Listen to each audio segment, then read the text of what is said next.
Everyone, ये रहा हमारा आज का ऑर्डर्स बुक जिसमें 3 ट्रेड्स हैं और आज डेट है, डेट देख लो, आज है 11 सितंबर और हमारा जो 1000 ट्रेडिंग चैलेंज है उसमें आज है डे 69। तो आज के दिन का कुल हमने 3 ट्रेड लिया। तीनों ट्रेड का लॉजिक समझेंगे, क्यों एंट्री एग्जिट का स्ट्रेटजी क्या था। तो हर एक चीज़ इसमें ऑप्शन बाइंग भी है, ऑप्शन सेलिंग भी है। तो अगर वीडियो को स्किप करिएगा तो आपको समझ में नहीं आएगा, अभी टाइम नहीं है तो बाद में देख लीजिएगा, बट वीडियो को स्किप मत करिएगा, बहुत इंपॉर्टेंट वीडियो है। और आप देखोगे कि निफ्टी भी यहाँ पे एक साइडवेज मोमेंटम किया है, सेंसेक्स का एक्सपायरी था, सेंसेक्स में भी एक हमने ट्रेड लिया है तो उसमें भी बिल्कुल यहाँ पे था। बट वीडियो में आगे बढ़ने से पहले आपको बता दें कि अगर बिगिनर है, अगर आप लॉस चल रहे हैं आपका, तो आप सेंसेक्स में कभी भी ट्रेड मत करिएगा। आपके लिए सबसे बेस्ट है निफ्टी, तो निफ्टी में ट्रेड करिएगा।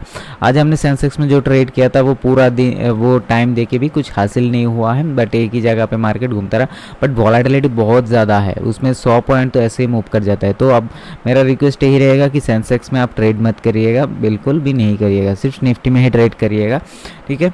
और चैनल में आए हैं तो लाइक करना ना भूलिएगा, कमेंट तो ज़रूर करिएगा, क्योंकि हमने एक अनाउंसमेंट किया है आपको फ्री ट्रेडिंग क्लास कराने की। तो अगर आप हर वीडियो के नीचे आप कमेंट करते हो तो जैसे हमारा 100 डेज़ कंप्लीट होता है, आज तो 69 डेज़ कंप्लीट हो चुका है, तो आपको मिलेगा था एक ट्रेडिंग क्लास। तो देर मत करके हम स्टार्ट करते हैं वीडियो का जो मेन टॉपिक है हमारा ट्रेड्स। तो सबसे पहले आज हमने ट्रेड लिया 9:32 में, ठीक है। और उसमें हमने एक पोजीशन बनाया था जिसमें हमारा व्यू ये था कि मार्केट गिरेगा। तो 932, तो 932 कहाँ पे है अब देखो निफ्टी में, ठीक है, तो यहाँ पे है, सॉरी, ठीक है। तो 932 बिल्कुल मार्केट पहले तो ऊपर जाता है, हम अवॉइड करते हैं। अब क्यों अवॉइड करते हैं, क्योंकि यहाँ पे एक सपोर्ट जोन है। तो आप देख सकते हो इसमें कालका डेज के यहाँ से भागने की कोशिश किया, जैसे 25,000 आया वहाँ से फिर रिजेक्शन देखने को मिला। तो ये इस रिजेक्शन को देखते हुए यहाँ पे, ठीक है, 932 में हमने एक पोजीशन बनाया जिसमें हमारा व्यू ये है कि मार्केट यहाँ पे गिरेगा, और गिरेगा तो फिर हमें हो जाएगा फ़ायदा। तो हमने यहाँ पे पुट बाय ना करके, ठीक है, पुट बाय ना करके हमने यहाँ पे कॉल सेल किया। पुट क्यों नहीं बाय किया, पुट इसलिए बाय नहीं किया भाई, काल की दिन भी देखे होंगे आपने, मार्केट तो गिरा बट पुट की प्राइस इंक्रीज़ नहीं हुआ। तो इस हफ्ते आप मान लो कि पुट इंक्रीज़ होना बहुत मुश्किल है, पुट की प्राइस, ठीक है। अगर घटना है तो कॉल घटेगा, बट पुट नहीं इंक्रीज़ हो रहा है, तो उस हिसाब से हमें चलना पड़ेगा। जब तक पुट इंक्रीज़ नहीं होता है तो पुट बाय नहीं करेंगे। तो यहाँ पे हमने इस कॉल को सेल कर दिया 300 क्वांटिटी 115 रुपीज़ में। तो जैसे आप करते हो ना कि कॉल बाय करते हो तो क्या होता है कि कॉल ऊपर जाएगा तो फ़ायदा है, कॉल सेल करते हो तो कॉल की प्राइस नीचे जाएगा तो हमें फ़ायदा है, ठीक है। बस उतना ही है, बिल्कुल सिंपल है। जहाँ पे हमें पुट बाय करना होता है वहाँ पे हमें कॉल सेल करना होता है। तो अगर हम नेकेड में सेल करेंगे तो उसमें लगेगा 2 लाख, बट अगर हम एक कॉल सेल के साथ एक out of the money call buy कर देंगे तो वो हो जाएगा अराउंड 70,000 में, ठीक है। तो यहाँ पे हमने फिर यहाँ पे हेजिंग के लिए इसको चुना 25,200 की कॉल, ठीक है। तो अगर मार्केट ऊपर की तरफ भी भागेगा तो इसमें फ़ायदा रहेगा, इसमें लॉस आएगा, तो कहीं ना कहीं हम हेज रहेंगे, ज़्यादा रिस्क नहीं है।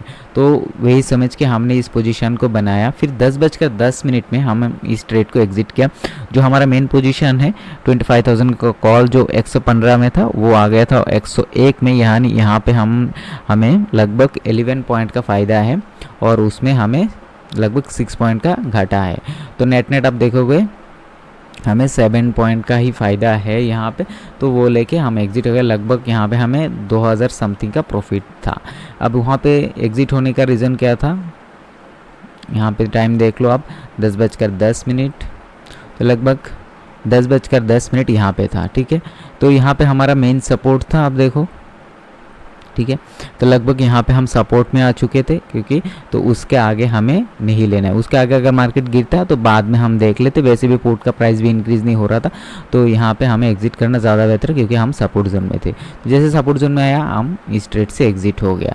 इस ट्रेंड लाइन ड्रॉ करना अगर आपको नहीं आता है तो भाई ये अच्छे से सीख लो, क्योंकि ये बहुत इंपॉर्टेंट है ट्रेंड लाइन, ठीक है। तो ये बिल्कुल सिंपल है, ठीक है। तो अगर आप कमेंट करते हो तो जैसे हम फ्री ट्रेडिंग क्लास करेंगे उसमें आपको ये सिखा देंगे। और बाकी है उसके बाद हमने देखो यहाँ पे फिर मतलब जैसे हम वहाँ से एग्ज़िट हुआ ना, फिर 10:15 में हमने फिर नेकेड में कॉल बाई कर दिया 300 क्वांटिटी 104 रुपीज़ में उसमें, फिर उसको एग्ज़िट किया 10:21। अब देखो जैसे यहाँ से एग्ज़िट हुआ ना, तो अब क्योंकि सपोर्ट में था तो अब वहाँ से अगर कॉल बाई करेंगे ऑब्वियसली फ़ायदा है, मार्केट ऊपर जाएगा, कुछ तो जाएगा ना। तो वो समझ के हमने यहाँ पे इस कैंडल में हमने फिर कॉल बाई कर दिया। फिर यहाँ पे तो कॉल बाई किया भाई, मार्केट तो यहाँ पे आ गया था लगभग ऊपर की तरफ, बट हमारा कॉल की प्राइस इंक्रीज़ नहीं हो रहा था, तो जिसके लिए हमने यहाँ पे फिर 10:21 में वही एक पॉइंट लेकर हम उस ट्रेड से बाहर हो गया। उसके बाद लगभग 12 बजे तक हमने कोई ट्रेड नहीं किया और मार्केट लगभग 12 बजे तक मार्केट यहाँ पे ऐसे ऐसे घूमता रहा। तो लगभग 12 बजे के बाद मार्केट यहाँ से ऊपर जाने लगा, तो हमने सोचा कि आज आप निफ्टी में नहीं करेंगे, चलो सेंसेक्स में देखते हैं कुछ बेच सकते हैं, क्योंकि सेंसेक्स का एक्सपायरी है तो सब ज़ीरो होगा ना, जो OTM वगैरह है। तो मार्केट तब लगभग यहाँ पे था 12:15 में लगभग यहाँ पे, ठीक है 12:15। तो यहाँ पे 81,470, तो हमने देखा कि चलो 81,500 में कॉल राइटिंग है पूरा, तो हम 81,500 को कॉल को बेच देते हैं। तो यहाँ पे हमारा ऑर्डर बुक देख सकते हो 12:15 में 81,500 की कॉल हमने सेल किया था, और उसको हेजिंग के लिए 81,700 की कॉल हमने बाई किया था, वो है 80 क्वांटिटी। 80 क्वांटिटी का मतलब होता है कि यहाँ पे 4 लॉट है, जैसे यहाँ पे हमने 4 लॉट लिए थे, यहाँ पे भी हमने 4 ही लॉट लिए हैं, और इसका प्राइस था 80 और इसका प्राइस था, बाइंग का प्राइस था 24।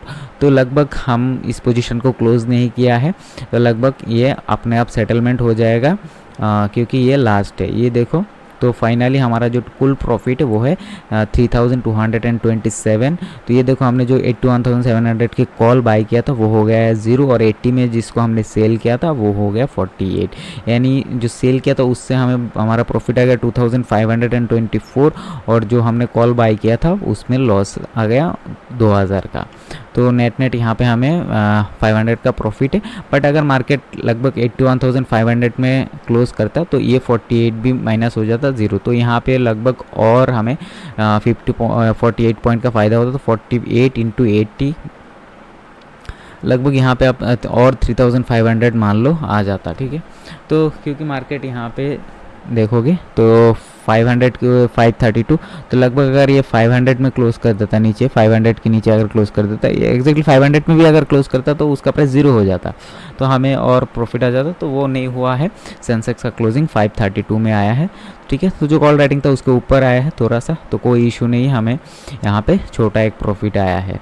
तो कुल मिलाकर तो देखिए तो 25,200 की कॉल में जो हेजिंग पोजीशन था उसमें 1,900 का लॉस, और मेन पोजीशन में 4,500 का प्रॉफिट, तो ये प्लस माइनस करके हमें हुआ है 3,227। तो 227 ब्रोकरेज एंड ऑल में चला जाएगा, तो 3,000 हमारा प्रॉफिट बच जाएगा। तो आज के दिन का तो कुल प्रॉफिट ये है। और मार्केट अगर फाइनली देखोगे यहाँ पे सेंसेक्स में कितना वोलेटाइल, एक बार 600 के ऊपर गया फिर आया, तो ये तो 12:30 के बाद हमने तो इसको कुछ नहीं किया, चलो क्योंकि हमारा नेट टू नेट हिसाब में था कि कहीं ना कहीं 500 के आसपास ही क्लोज करेगा, ज़्यादा से ज़्यादा 600 में क्लोज करेगा। नेट टू नेट हमें लॉस कितना होगा, so net to net 3,000 to 4,000 loss हो सकते हैं, बट प्रॉफिट भी आएगा तो इससे ज़्यादा आएगा ना, तो बट नहीं हुआ, चलो ठीक है, बट प्रॉफिट आया है 600 का, वो ऑब्वियसली फाइन। अब काल का व्यू देख लेते हैं मार्केट में।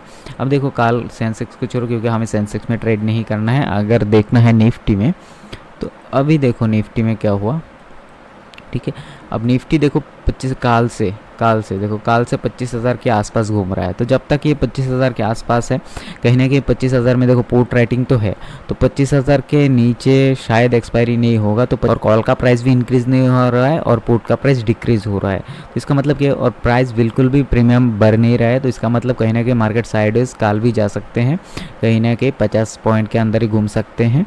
तो जब तक वो 25,000 के अराउंड है, 25,050 को ऊपर की तरफ 25,100 ज़्यादा से ज़्यादा, ठीक है, इससे ज़्यादा शायद वो नहीं जाएगा, और नीचे 25,000 के पुट तो डिक्रीज़ हो रहा है डेली बेसिस पे, पुट की प्राइस तो बिल्कुल भी इंक्रीज़ नहीं हो रहा है, और कॉल की प्राइस भी इंक्रीज़ नहीं हो रहा है, तो प्रीमियम डीके हो रहा है, ठीक है। तो प्रीमियम डीके हो रहा है, तो अब बाइंग करके प्रॉफिट कमाना मुश्किल है, कल के दिन भी ऐसा ही लग रहा है कहीं ना कहीं इसी रेंज के अंदर घूमेगा। तो अगर मौका मिलेगा नीचे कहीं ना कहीं 25,000 के नीचे, तो कॉल बाइंग करने के बारे में देखेंगे नीचे, और ऊपर में मिलेगा ठीक है, तो हम कॉल सेल करने के बारे में सोचेंगे, और नीचे मिलेगा तो पुट सेल करने के बारे में देखेंगे। और अगर मार्केट में अच्छा मूवमेंट मिलता है तो कॉल बाय करेंगे। अगर ऐसा होता है कि खुलते प्रीमियम ऐसे ऐसे करके ऊपर नीचे हो रहा है तो बाइंग के बारे में देखेंगे। अगर प्रीमियम डिक्रीज़ होता है तो फिर ना तो कॉल बाय करेंगे ना तो पुट बाय करेंगे। तो कहीं ना कहीं व्यू यही है कि 25,000 के आसपास ही मार्केट रह सकता है जब तक इसके अंदर है। तो इसी एक्सपायरी कहीं ना कहीं मुझे ऐसा लग रहा है कि 25,000 के आसपास ही होगा, तो ज़्यादा मूव नहीं करेगा। ये मेरा एनालिसिस है इस मतलब ये फ्राइडे देन मंडे के लिए भी और ट्यूसडे के लिए भी। तो अभी देखते हैं। अब मैं ये मेरा एनालिसिस है, इसमें हम गलत भी हो सकते हैं। अगर मार्केट अगर जिग-जैग करेगा तो सेलिंग करके ट्रेड करेंगे, अगर मार्केट जिग-जैग नहीं करेगा तो हम बाइंग करके ट्रेड करेंगे। बाकी लाइव मार्केट में देखते हैं क्या मिलते हैं डे 70 में। So thank you everyone.